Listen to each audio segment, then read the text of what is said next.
सर्वेभ्यो नमो नमः। नमस्कार। सरल संस्कृत सुगम संस्कृत में आपका स्वागत है और मैं हूं प्रतिभा दीक्षित। संज्ञाओं के अंतर्गत इस संज्ञा के संबंध में पिछले वीडियो में हम पढ़ चुके हैं।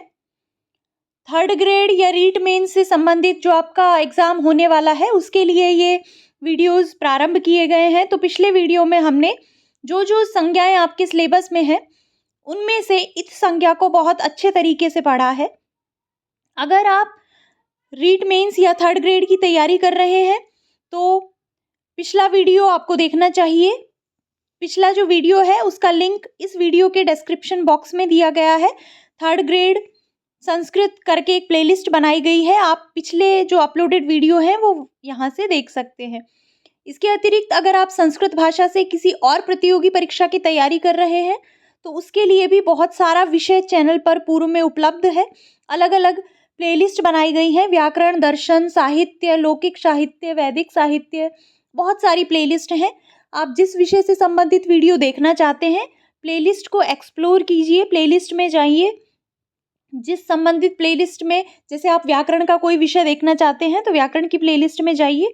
इस तरीके से आप अपने काम के जो वीडियोस हैं वो देख सकते हैं। सभी प्लेलिस्ट के लिंक इसी भी वीडियो के डिस्क्रिप्शन बॉक्स में भी आपको मिल जाएंगे या आप चैनल के होम पेज से भी प्लेलिस्ट में जाकर वहां से देख सकते हैं। आज का वीडियो प्रारंभ करते हैं। आज हम संज्ञाओं में संहिता संज्ञा, सवर्ण संज्ञा, उदात्त, अनुदात्त, स्वरित इत्यादि के विषय में बात करेंगे। तो सबसे पहली संज्ञा है संहिता संज्ञा। संहिता संज्ञा का विधान करने वाला जो सूत्र है वो है परः सन्निकर्षः संहिता। वर्णों की अत्यधिक सन्निधि को, वर्णों के अत्यधिक सन्निकर्ष को, उनकी समीपता को, उनकी निकटता को संहिता कहते हैं। जब दो वर्णों के मध्य आधी मात्रा से कम का अंतर होता है तब उन दोनों की संहिता संज्ञा होती है, और जहां पर संहिता होती है वहीं पर संधि कार्य भी होता है। तो एक तरीके से संधि का विधान करने वाला संहिता संधि ही है, क्योंकि जब वर्णों का अत्यधिक सामीप्य हो जाए, उनके मध्य आधी मात्रा से कम का अंतराल हो, उच्चारण में आधी मात्रा से कम का समय लगे, तो वहां पर संधि होती है और ये उसका विधान करने वाला सूत्र है। तो संहिता के विषय में या चाहे तो संधि, इस तरीके से भी पूछा जा सकता है कि संधि का विधान किस सूत्र से होता है। तो आपको ध्यान रखना है क्या होता है। परः सन्निकर्षः संहिता, वर्णों का अत्यधिक सामीप्य, उनका सन्निकर्ष, उनकी निकटता, उनकी सन्निधि संहिता कहलाती है, उसको संहिता कहते हैं। जैसे कि सुधि प्लस उपास्य, यहाँ पर दो वर्ण हैं, कौन कौन से, ई और उ। तो ई और उ के मध्य कोई भी व्यवधान नहीं है, अत्यधिक इनमें सामीप्य है, तो इनके मध्य संहिता हो जाएगी। तो यहाँ पर अगर आपसे प्रश्न पूछा जाए कि संहिता संज्ञक वर्ण कौन से हैं, तो संहिता संज्ञक वर्ण हो जाएंगे ई और उ। इसी प्रकार जैसे मधु प्लस अरि, यहाँ पर भी संधि होती है, तो उ और अ इनमें अत्यधिक सामीप्य होने के कारण इनमें संधि हो जाएगी। उ के स्थान पर व हो जाएगा, यण संधि हो जाएगी। वो एक अलग प्रक्रियाएं हैं कि कौन सी संधि किस स्थिति में होती है, लेकिन ये जो सूत्र है संहिता संज्ञा जो है वो एक सामान्य प्रक्रिया होती है कि जहाँ पर वर्णों का अत्यधिक सामीप्य हो, उनकी अत्यधिक सन्निकटता हो, वहां पर संहिता संज्ञा होती है। इसी प्रकार जगत प्लस ईश, इसमें त और ई ये दोनों संहिता संज्ञक वर्ण हैं, इन दोनों में संहिता हुई है, संधि हुई है। अब जब हम संहिता की बात करते हैं तो जब हम संस्कृत भाषा का प्रयोग करते हैं तो कहाँ पर हम संहिता करें और कहाँ पर ना करें, ये एक प्रश्न हमारे दिमाग में आता है कि जब हम कोई चीज़ लिख रहे हैं, कोई वाक्य हम लिखना चाहते हैं, तो हम कहाँ पर संधि करें और कहाँ पर ना करें। तो इसके संबंध में एक विधान किया गया है, एक पद्य है, संहितैक पदे नित्या नित्या धातुपसर्गयो नित्या समासे वाक्ये तु सा विवक्षाम अपेक्षते। संहिता 3 स्थानों पर नित्य होती है, अर्थात 3 स्थानों पर अगर हम कोई वाक्य लिख रहे हैं, कोई पद्य लिख रहे हैं, अगर किसी लेखन की प्रक्रिया में हम हैं तो 3 स्थानों पर नित्य ही संहिता होनी चाहिए। निश्चित रूप से हमको वहां पर संधि करनी चाहिए। कौन कौन से स्थान में, एक पदे नित्या, एक पद जहां पर हो, एक पद में संहिता अवश्य ही होती है। जैसे राम, इसमें सु, अब इसको पद बनाएंगे तो इनमें आपको संहिता करनी पड़ेगी, जो भी प्रक्रिया है।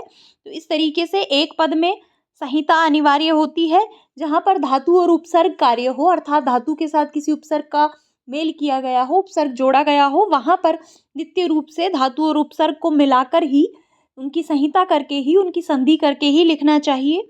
और तीसरी प्रक्रिया है समास में, जहाँ पर समास कार्य हो, दो या दो से अधिक पदों में समास होता है, लेकिन अगर उनमें समास हो जाए तो उनमें निश्चित रूप से ही संहिता करनी चाहिए, संधि करनी चाहिए।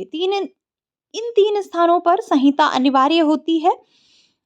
और कहाँ पर अनिवार्य नहीं होती? वाक्य में। वाक्य में वो विवक्षा पर निर्भर करती है, वक्ता की इच्छा पर निर्भर करती है। अगर वक्ता चाहे तो वो संहिता कर सकता है पदों में आपस में, और अगर ना चाहे तो ना करे। ये वक्ता की इच्छा पर निर्भर है।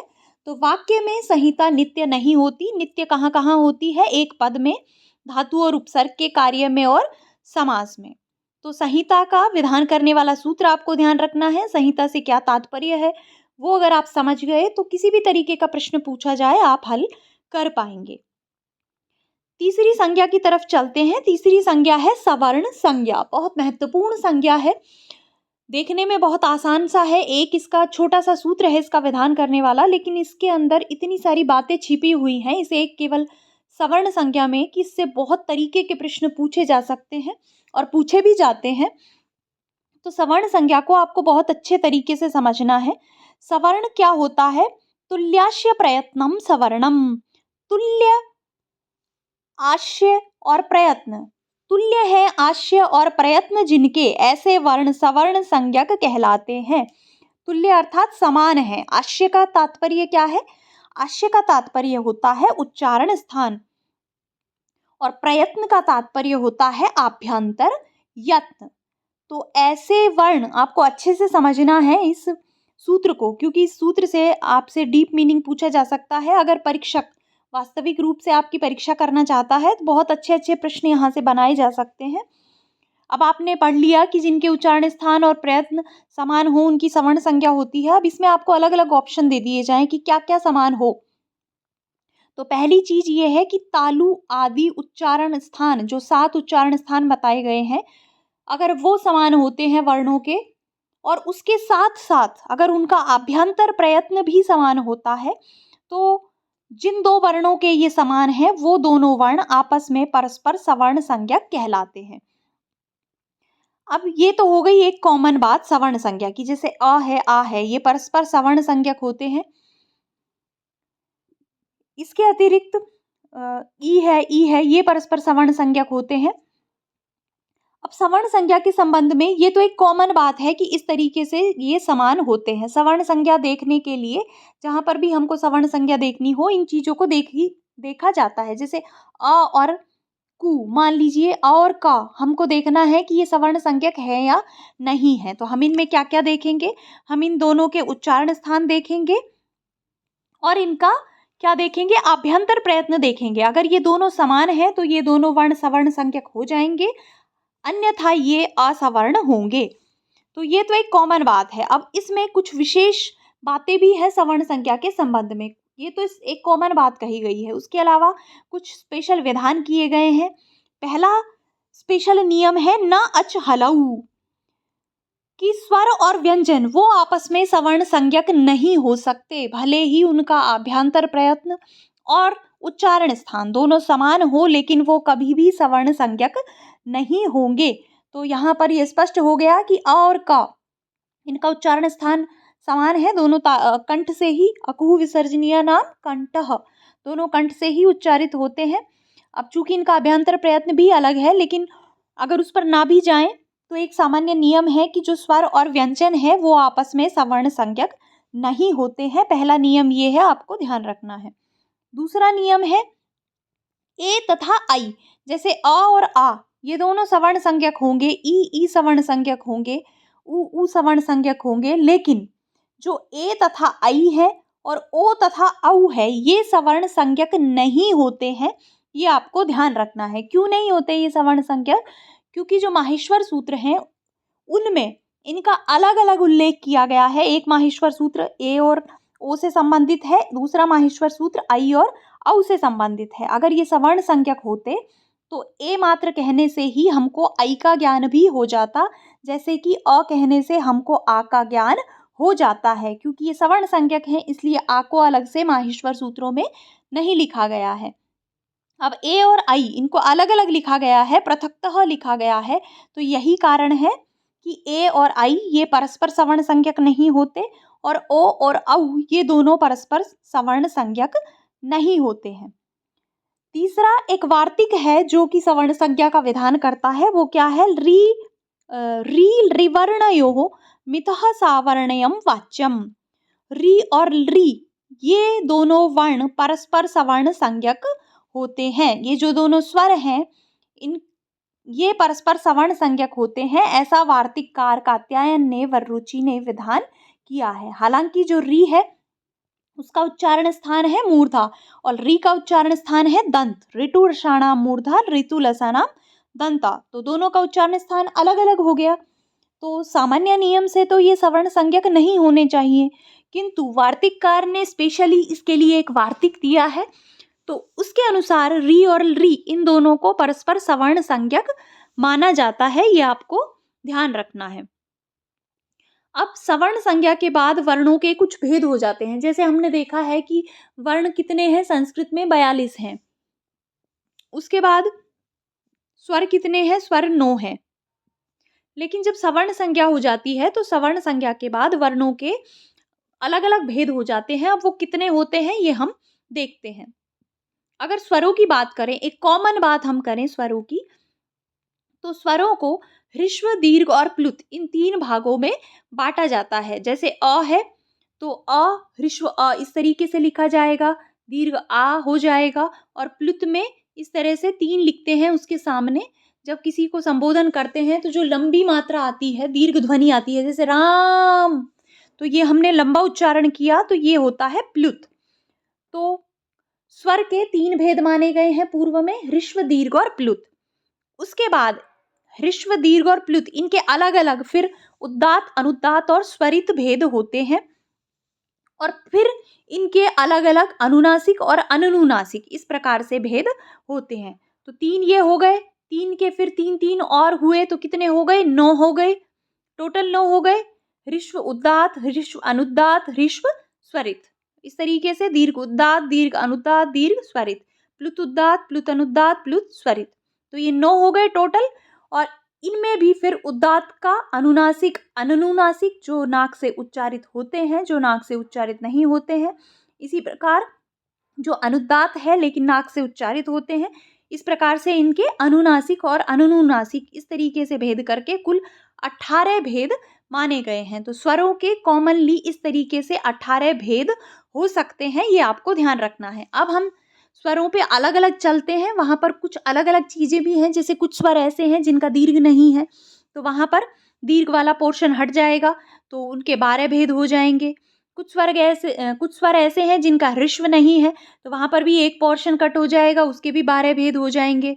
तो अभी हम आगे देखते हैं। कॉमन हमने ये बात की है कि स्वरों के सवर्ण संज्ञा के बाद कितने भेद होते हैं? 18 भेद होते हैं। अब सबसे पहले बात करें अ, ई और उ की। अ, ई और उ ये तीनों ऐसे स्वर हैं जिनके ह्रस्व भी होता है, दीर्घ भी होता है और प्लुत भी होता है। फिर इनका उदात्त, अनुदात्त, स्वरित और उनका भी अनुनासिक, अनुनुनासिक। तो इस तरीके से इन तीनों के अ, ई और उ के 18 भेद माने गए हैं सवर्ण संज्ञा के बाद। ये आपको ध्यान रखना है। प्रश्न पूछा जाए सवर्ण संज्ञक अ के कितने भेद होते हैं? 18। सवर्ण संज्ञक ई के कितने भेद होते हैं? 18। सवर्ण संज्ञक उ के 18। अब बात करें री की, तो देखिए री के भी 18 भेद होंगे, क्योंकि इसका भी ह्रस्व, दीर्घ और प्लुत होता है। लेकिन अभी आपको रुकना है, अभी हम बात करते हैं री की। री जो है, कई बार मैं आपको बता चुकी हूँ, री का दीर्घ नहीं होता, उसके दीर्घ का अभाव संस्कृत में पाया जाता है। री 2 ही प्रकार का होता है, ह्रस्व री और प्लुत री। दीर्घ इसमें नहीं होता, तो दीर्घ नहीं होगा तो इसके 12 भेद हो जाएंगे। अब चूंकि री और री ये परस्पर सवर्ण संज्ञक है, तो री के 18 और री के 12 कुल 30 भेद इनके हो जाएंगे। तो क्या हुआ? अ, ई और उ इनके तो हो गए 18 भेद। री और री इनके हो जाएंगे 30 30 भेद। री के 18 खुद के, और री भी इसका सवर्ण संज्ञक है तो 12 इसके 30 हो जाएंगे और इसके भी 30 हो जाएंगे। तो री और री इन दोनों के 30 भेद होते हैं सवर्ण संज्ञा के बाद। उसके बाद बात करें ए आई ओ औ इन 4 स्वरों की, तो इन 4 स्वरों में ह्रस्व का अभाव पाया जाता है। ये दीर्घ और प्लुत ही होते हैं, इसलिए इनके भी 12 भेद ही होते हैं। तो ये हो गई स्वरों की बात। स्वरों में अ ई उ के 18 भेद, री और री के 30 भेद और ए आई ओ औ के 12 भेद पाए जाते हैं सवर्ण संज्ञा होने के बाद। ये आपको ध्यान रखना है। अब व्यंजनों में य व और ल, इन य व और ल के 2 भेद बताए गए हैं, अनुनासिक और अननुनासिक। ऐसे जो नासिका से उच्चारित होते हैं तो उनके ऊपर इस तरीके से चंद्र बिंदु हम लिख देंगे, ये हो जाएंगे अनुनासिक। य व ल इस तरीके से इनका उच्चारण करेंगे। और दूसरे तरीके के होते हैं अननुनासिक, ये होंगे य व और ल। तो ये सवर्ण संज्ञा के बाद वर्णों के भेद होते हैं। ये हो गई सवर्ण संज्ञा। अब देखिए सवर्ण संज्ञा में 2 बातें आई हैं। एक तो आया है उच्चारण स्थान, तो उच्चारण स्थान तो अलग से भी आपको टॉपिक दिया गया है, तो उसको तो हम पूरा डिटेल में पढ़ेंगे ही पढ़ेंगे। इसके अलावा सवर्ण संज्ञा में दूसरी बात क्या आई है, आभ्यंतर प्रयत्न। तो यत्न जो होते हैं, किसी भी वर्ण का उच्चारण करने में जो प्रयास होता है वो 2 प्रकार का होता है, आभ्यंतर और बाह्य। इनमें से जो बाह्य प्रयत्न है, बाह्य यत्न है, वो 11 प्रकार के होते हैं और जो आभ्यंतर है वो 5 प्रकार के होते हैं। ये बात हम पूर्व में बहुत बार चैनल पर कर चुके हैं। तो यहाँ पर हम बहुत ही शॉर्ट में मैं आपको बता रही हूँ, आभ्यंतर 5 प्रकार के और बाह्य होते हैं 11 प्रकार के। अगर आप इस विषय को डिटेल में पढ़ना चाहते हैं, क्योंकि देखिए बाह्य का तो मुझे पता नहीं, लेकिन आभ्यंतर के संबंध में अवश्य ही अंदर से प्रश्न पूछा जा सकता है। आप ये नहीं कह सकते कि आभ्यंतर प्रयत्न हमारे सिलेबस में नहीं था, इसमें से कैसे प्रश्न पूछ लिया। जहाँ पर ये सवर्ण संज्ञा की बात करते हैं वहाँ पर आभ्यंतर प्रयत्न स्वतः ही इस टॉपिक में आ जाता है। तो आपको आभ्यंतर प्रयत्न भी अच्छे से पढ़ने हैं, कौन से 5 प्रकार के माने गए हैं, सिद्धांत कौमुदीकार किन 4 को मानते हैं, कौन से वर्ण का कौन सा आभ्यंतर प्रयत्न होता है। तो इस विषय में हम पूर्व में चैनल पर पढ़ चुके हैं। आपको संज्ञा प्रकरण से संबंधित जो वीडियोस हैं वहाँ पर ये डिटेल में मिलेंगे। इसके अतिरिक्त अगर अब भी आप इनको अलग से पढ़ना चाहते हैं तो आप कमेंट कर दीजिए, मैं एक छोटा सा वीडियो केवल इन यत्नों के संबंध में लेकर आ जाऊंगी, जिसमें हम केवल बाह्य यत्न और आभ्यंतर यत्नों की बात करेंगे। तो ऐसा हम कर सकते हैं। अभी के लिए हम इसको यहीं पे छोड़ते हैं, चलते हैं अगली संज्ञा की तरफ। अगली संज्ञा है उदात्त संज्ञा। उदात्त संज्ञा जो है ये स्वरों की होती है। वस्तुतः जब हम बाह्य यत्न पढ़ते हैं तो बाह्य यत्नों में उदात्त, अनुदात्त और स्वरित, ये जो 3 यत्न हैं ये स्वरों के बाह्य यत्न बताए गए हैं। अब उनमें उदात्त क्या होता है, उदात्त संज्ञा क्या है, इसका विधान करने वाला जो सूत्र है वो है उच्चई उदात्तः। उच्चई उदात्तः सूत्र का मतलब ये है कि तालु आदि उच्चारण स्थानों के ऊपरी भाग से निष्पन्न स्वर उदात्त कहलाता है। देखिए अभी तो हम स्वरों को एक ही तरीके से बोलते हैं, जैसे अ हमको अगर उच्चारित करना है तो हम केवल एक तरीके से बोलते हैं, लेकिन वैदिक संस्कृत में बहुत ही अलग अलग तरीके के प्रयोग थे, अलग अलग तरीके से मंत्रों का उच्चारण किया जाता था। तो स्वरों के टाइप होते थे उदात्त, अनुदात्त और स्वरित। केवल एक अ को बोलने के 3 तरीके थे, या तो उसको तालु इत्यादि के जो ऊपरी भाग हैं उनसे उच्चारित किया जाए, जब वो तालु इत्यादि के ऊपरी भाग से निष्पन्न होगा उससे बोला जाएगा तो वो ही स्वर उदात्त कहलाएगा। जब उसी अ को हम तालु इत्यादि उच्चारण स्थानों के नीचे भाग से बोलेंगे, नीचे भाग से जब वो स्वर निष्पन्न होगा तो वो अनुदात्त कहलाएगा। और वही स्वर जब उसका आधा भाग उदात्त तरीके से बोला जाए, आधा भाग अनुदात्त तरीके से बोला जाए तो वो स्वरित कहलाएगा। तो इस प्रकार से ये वस्तुतः स्वरों को बोलने के तरीके हैं। तो उदात्त संज्ञा किसकी होती है, उदात्त संज्ञा का विधान करने वाला सूत्र है उच्चई उदात्तः। तालु आदि उच्चारण स्थानों के ऊपरी भाग से निष्पन्न स्वर, ये आपको ध्यान रखना है, ये हलों के विषय में नहीं है, ये केवल स्वरों के विषय में है। तो जो ऊपरी भागों से निष्पन्न स्वर है, ऊपरी भागों से बोले जाने वाला स्वर है वो उदात्त संज्ञक कहलाता है, उसकी उदात्त संज्ञा होती है। इसके लिए किसी भी चिन्ह का प्रयोग नहीं किया जाता। जब हम लिखेंगे तो हमको कैसे पता चलेगा कि ये उदात्त तरीके से बोलना है, अनुदात्त तरीके से बोलना है या स्वरित तरीके से बोलना है। तो इसके लिए ये बनाया गया कि जो उदात्त होगा उसको इस तरीके से लिखा जाएगा। जब आप वैदिक संस्कृत देखते हैं तो आप इस तरीके के चिन्ह देखते हैं, नीचे इस तरीके से मात्राएं होती हैं, ऊपर इस तरीके से खड़ी रेखाएं होती हैं या कुछ भी नहीं होता। तो जो उदात्त है उसके लिए किसी भी चिन्ह का प्रयोग नहीं किया जाता। तो जहाँ पर सामान्य रूप से स्वर लिखा हो, कोई भी चिन्ह, कोई भी खड़ी या आड़ी रेखा नहीं हो, वो स्वर उदात्त स्वर होता है, क्योंकि इसके लिए कोई भी चिन्ह प्रयुक्त नहीं होता। अगली संज्ञा है अनुदात्त संज्ञा। अनुदात्त संज्ञा का विधान करने वाला सूत्र है नीचैर अनुदातः। नीचै तालु आदि उच्चारण स्थानों के नीचे भाग से, अधो भाग से जो निष्पन्न स्वर होता है, जो स्वर नीचे के भागों से बोला जाता है, वो अनुदात्त कहलाता है, उसकी अनुदात्त संज्ञा होती है।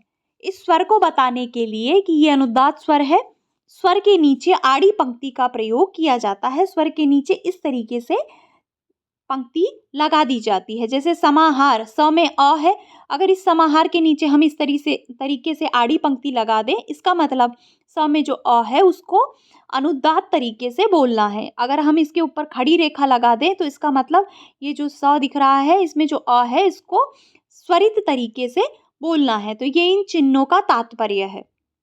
अनुदात्त के लिए क्या करते हैं? अनुदात्त के लिए स्वर के नीचे इस तरीके से आड़ी पंक्तियों का प्रयोग किया जाता है। अगली संज्ञा है स्वरित संज्ञा। स्वरित संज्ञा का विधान करने वाला सूत्र है समाहारः स्वरितः। उदात्त और अनुदात्त का समाहार, जिस स्वर को उदात्त और अनुदात्त के समाहार से जो स्वर निष्पन्न हो, जिस स्वर का प्रारंभिक अर्धभाग उदात्त और अंतिम अर्धभाग अनुदात्त होता है, वो स्वर स्वरित स्वर कहलाता है। इसके लिए स्वर के ऊपर खड़ी पंक्ति का प्रयोग किया जाता है। जो स्वर स्वरित होगा उसके ऊपर इस तरीके से खड़ी पंक्ति का प्रयोग किया जाएगा। तो ये होती हैं उदात्त, अनुदात्त और स्वरित संज्ञाएं, जो स्वर की होती हैं। स्वरों को एक तरीके से बोलने का ये तरीका है। तो ये है हमारी संज्ञाएं। कौन कौन सी संज्ञाएं हमने पढ़ी? आज हमने पढ़ी है। इसके बाद संहिता संज्ञा, सवर्ण संज्ञा, उदात्त, अनुदात्त और स्वरित संज्ञा। अब बात आती है उच्चारण स्थानों की। तो उच्चारण स्थान जो है, इसका थोड़ा सा डिटेल बनेगा वीडियो, इसको मैं अच्छे तरीके से समझाऊंगी। अगर इसी वीडियो में हम करते हैं तो बहुत बड़ा हो जाएगा, इसलिए ये जो आज का वीडियो है इसको अब यहीं पे समाप्त करते हैं। अगले वीडियो में हम उच्चारण स्थानों के विषय में बात करेंगे, अच्छे तरीके से बात करेंगे। तब तक आप इन संज्ञाओं को अच्छे से पढ़िए, पूर्व के विषयों को भी रिवाइज करते रहिए। और अगर आपको ये वीडियो पसंद आया है तो आप इसको लाइक कर दीजिए, अपने मित्रों के साथ इसको अधिक से अधिक शेयर कर दीजिए। और अगर आपने अभी तक चैनल को सब्सक्राइब नहीं किया है, या आज आप पहली बार चैनल पर आए हैं और आप संस्कृत भाषा से किसी भी प्रतियोगी परीक्षा की तैयारी कर रहे हैं, तो चैनल को सब्सक्राइब कर लीजिए और बेल आइकन को प्रेस करना बिल्कुल मत भूलिए, क्योंकि आगे आने वाले वीडियोस के नोटिफिकेशन आपको बेल आइकन प्रेस करने के बाद ही मिल सकेंगे। तो मिलेंगे नेक्स्ट वीडियो में। धन्यवाद।